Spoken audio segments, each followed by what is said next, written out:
ఈరోజు రైతుల పరిస్థితి అరణ్య రోదన. వాళ్ళ బాధ వర్ణాతీతం. రైతులకి గిట్టుబాటు ధర కల్పించాలి, రైతులకి అన్ని రకాలుగాను మేలు జరగాలి, మంచి జరగాలని గత ప్రభుత్వం జగన్మోహన్ రెడ్డి గారు ఓ పారదర్శకతోటి ఆర్బీకేలను ఏర్పాటు చేసి ఆర్బీకేల ద్వారా ధాన్యం కొనుగోలు చేసి అవి రైస్ మిల్లుకి చేరేటట్టు ఒక ఆఫీసర్స్ అందరినీ కూడా ముందే పెద్ద ఎత్తున స్టడీ చేసి అన్ని ఏర్పాట్లు చేసేవారు. ముందే ముఖ్యమంత్రి గారు మనకి సీజన్ వస్తుందంటే దానికి తగ్గ agriculture and civil supply departments తోటి మీటింగ్ పెట్టి అధికారులకు అందరికీ సూచనలు ఇచ్చి ఏ ఒక్క రైతు కూడా గిట్టుబాటు ధర కోల్పోకూడదు, ధాన్యం సకాలంలో చేరాలి, గన్నీ బ్యాగ్స్కి లోటు లేకుండా ఉండాలి, వెహికల్స్కి ఇబ్బంది లేకుండా ఉండాలి, వెహికల్స్ని ఏర్పాటు చేసి transport charges, gunny charges, labour charges అన్నీ కూడా ప్రభుత్వమే భరించి డైరెక్ట్ రైతు అకౌంట్లో పడేలాగా చేసిన ఘనత గత ప్రభుత్వం జగన్మోహన్ రెడ్డి గారి పరిపాలన. ఒక ఎగ్జాంపుల్ చూడండి. అంతకుముందు 5 సంవత్సరాలు చంద్రబాబు నాయుడు గారి పరిపాలనలో 17,94,000 మంది రైతుల వద్ద నుండి 2,65,00,000 మెట్రిక్ టన్నుల ధాన్యం కొనుగోలు చేసి 40,236 కోట్లు చెల్లించారు. అంటే చూడండి, 17,94,000 మంది రైతులు గత 2014 టు 2019. అదే మా ప్రభుత్వం గత జగన్మోహన్ రెడ్డి గారి హయాంలో 37,70,000 మంది రైతుల వద్ద నుండి 3,40,25,000 మెట్రిక్ టన్నుల ధాన్యం కొనుగోలు చేసి 65,225 కోట్లు చెల్లించాం. అంటే డబల్. రైతులు కూడా డబల్. ఇప్పుడు రైతులు ఎంత తేడా ఇది మీకు చెప్పుకొస్తున్నానంటే, గత ప్రభుత్వం ఒక పారదర్శకంగా ఈ క్రాప్ని నమోదు చేసి ఆ ఈ క్రాప్ ద్వారా కార్బన్ నాయిస్లో ఎన్ని ఎకరాలు వేశారు అనేది అన్ని లెక్కలు తీసుకుని ఆ లెక్కల ప్రకారంగా ఇన్ని వేల ఎకరాలు, ఇన్ని కోట్ల ఎకరాలని లెక్కల్లో ఉండి ఇవాళ ఈ క్రాప్ అన్నది లేదు, ఈ క్రాప్ అన్నది చేయలేదు, ఇన్సూరెన్స్ ఎలాగ చేయలేదు, కనీసం వాళ్ళు ఇస్తానన్న 20,000 రైతు భరోసాకు కూడా ఇవ్వలేదు. ఇవాళ ఈ రైతు ఇన్ని రకాల బాధలు పడటానికి కారణం గతంలో 17,00,000 మంది రైతులు దగ్గర కొంటే మా ప్రభుత్వం 35,00,000 మంది దగ్గర డబల్ కన్నా ఎక్కువ రైతుల దగ్గర కొంటే తేడా ఏంటంటే ఇప్పుడు మళ్ళీ అదే పరిస్థితి వచ్చేసింది, పాత పరిస్థితి. ఇవాళ రైతులు దళారీకి అమ్ముకునే పరిస్థితికి వచ్చేసారు. దళారీ, రైస్ మిల్లర్, కుమ్మక్కై. ఇవాళ ప్రభుత్వం ఏర్పాటు ఏమి చేయకుండా, ప్రభుత్వం అధికారుల్ని పెట్టకుండా, గత ప్రభుత్వం అధికారులే ధాన్యం రాసుల దగ్గరికి వెళ్ళి శాంపిల్స్ తీసుకుని అది ధాన్యాన్ని తెప్పించుకుని ఆర్బీకే నుంచి మళ్ళీ మిల్లుకి వెళ్ళేటట్టు ఇక్కడ ఆఫీసర్స్ ఉండేవారు, అక్కడ మిల్లు దగ్గర ఆఫీసర్ ఉండేవారు, కస్టోడియింగ్ ఆఫీసర్. వాళ్ళ ధాన్యాన్ని దింపుకుని వాళ్ళకి ఇబ్బంది లేకుండా చేసేవారు. డైరెక్టు ఏదైతే మద్దతు ధర ఉందో అది అకౌంట్లో పడేలా చేసేవారు. ఇవాళ అది లేదు. ఇవాళ పంట దిగుబడి తగ్గింది, దానికి తగ్గట్టుగా వాళ్ళకి 1,720 రూపాయలు బస్తాకి రేటు కూడా అందటం లేదు. పూర్తిగా ఇవాళ రైతుల్ని గాలికి వదిలేసి, కొనుగోలుని గాలికి వదిలేసి చాలా ఇబ్బంది చేస్తూ ఉన్నారు.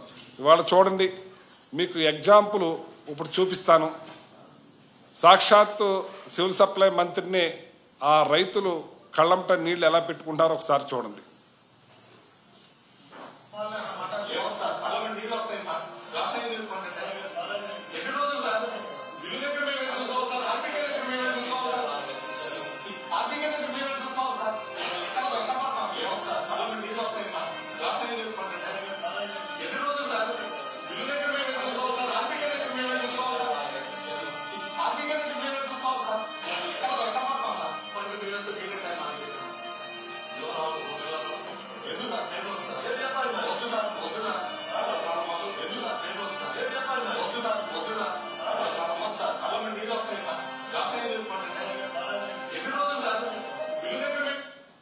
ఇది పరిస్థితి.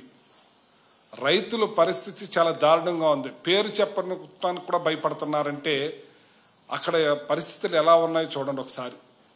అలా అరణ్య రోదన, కళ్ళంట నీళ్లు పెట్టుకుంటున్నారు అన్నదాత ఇవాళ ఎవరు లేకపోయినా పర్వాలేదు, డాక్టర్ లేకపోయినా పర్లేదు, యాక్టర్ లేకపోయినా పర్లేదు, ముఖ్యమంత్రి లేకపోయినా పర్లేదు, ప్రధానమంత్రి లేకపోయినా పర్లేదు, బస్సు లేకపోయినా పర్లేదు, విమానం లేకపోయినా పర్లేదు, రైతు అన్నవాడు లేకపోతే మనం భోజనానికి లేక కాళ్ళు కడుపులో పెట్టుకుని చనిపోవలసిన పరిస్థితిని, అటువంటి అన్నదాతకి మనం తోడుగా నిలవలేకపోతున్నాం. జగన్మోహన్ రెడ్డి గారు ఎవరు లేకపోయినా పర్లేదు, అన్నదాతకి, ఈ రాష్ట్రానికి, దేశానికి రైతే వెన్నెముకని బాసటగా నిలిచారు, గిట్టుబాటు ధర అందించారు. ఆ కాలంలో వర్షాకాలంలో కూడా మొక్కలు వచ్చినా, రంగు మారినా, నోకవుతున్నా దగ్గరుండి రైతు మిల్లర్లకు తోలి, రైతుల మిల్లర్స్ కూడా సహకరించి వాళ్ళందరికీ కూడా డబ్బులు సకాలంలో పడేలాగా వెంటనే చేసాం. రైతులందరూ కూడా ఆనందంగా ఉన్నారు, రైతులందరూ కూడా ఇదిగా ఉన్నారు. మళ్ళీ మొదటకు వచ్చేసింది. ఇవాళ వాళ్ళ బాధలు చూశారు కదా. ఇవాళ చూడండి, వరి రైతుపై తేమ కత్తి రకరకాలుగా. ఇది ఏ పేపరు? ఆంధ్రజ్యోతి పేపర్లో రైతుల గురించి ఏ రకంగా మాట్లాడారు. అలాగే ఈనాడు పేపర్ చూడండి, చూశారు కదా. అది వరి రైతులపై తేమ కత్తి, పంట కొనుగోళ్లకు నిబంధనలు, కొన్ని పంటల్ని కొనలేమంటున్నారు. ఎంత బాధలు అనిపిస్తున్నారంటే అంత బాధలు అనిపిస్తున్నారు రైతులు. అమలు కాని ప్రభుత్వ ఆదేశాలు, తేమ శాతం, ఇతర కారణాలతో మద్దతు ధరలో భారీ కోత, తీవ్రంగా నష్టపోతున్న అన్నదాతలు. ఒకవైపు ప్రకృతి, ఇది మా పేపర్ కాదు, ఆంధ్రజ్యోతి. అలాగే ఈనాడు, కమిషన్లే ప్రాణం, కర్షకులు పణం. కమిషన్లే ప్రాణం, కర్షకులే పణం. ఎన్ని బాధలు పడుతున్నారో చూడండి. వాళ్ళు ఎక్కడ ధాన్యం అక్కడే, కళ్ళాల్లో ధాన్యం, బస్తాల్లో ధాన్యం, మిల్లుల్లో ముందు, లారీల్లో ధాన్యం రోజుల పాటు వేచి చూడవలసిందే.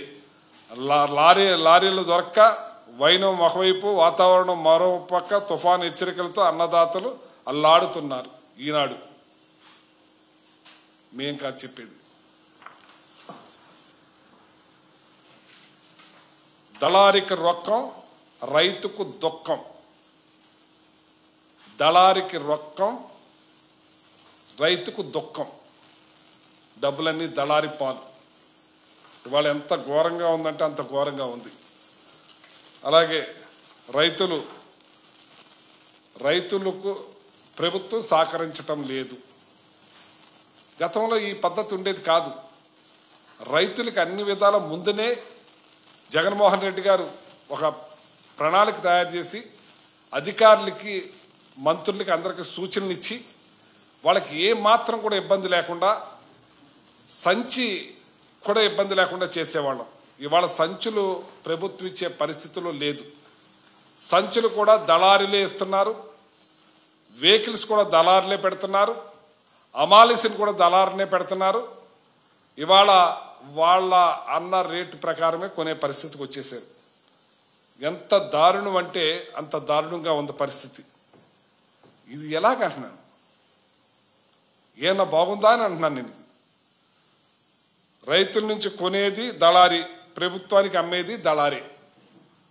మీకు గతంలో ఈ క్రాప్ ద్వారా ప్రతి రైతు ఆర్బీకే ద్వారా రైస్ మిల్లుకి అమ్ముకునేవాడు, చిన్న రైతుతో సహా. మీకు ఇందాక ఎక్చేస్తుంది చూపించాను. గత ప్రభుత్వంలో 17 లక్షల చిల్లర మంది, మా ప్రభుత్వంలో 35 లక్షల మంది పైబడి మనం డైరెక్ట్ ధాన్యం కొనుగోలు చేసి వాళ్ళ అకౌంట్లో వేసేవాళ్ళం, ఇంక్లూడింగ్ లేబరు, ట్రాన్స్పోర్టు, గన్నీ బ్యాగ్స్తో సహా. ఇవాళ ఆ పరిస్థితి కరువైంది. పేరుకు మాత్రం ప్రభుత్వం, ధాన్యం కొనుగోలు లేదు. పేరుకు మాత్రం ప్రభుత్వమే, ధాన్యం కొనుగోలు మాత్రం దళారీలే.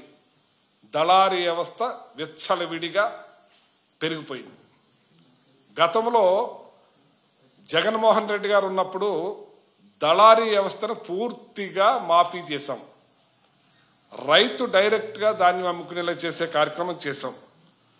ఇప్పుడు మిల్లర్స్ వ్యాపారులు ఈ దళారులు సిండికేట్గా ఏర్పడి మరి ఇవాళ 1300కి 1400కి కొంటున్నారంటే ధాన్యం రైతులు అలోలక్షణాన్ని బాధపడుతున్నారు.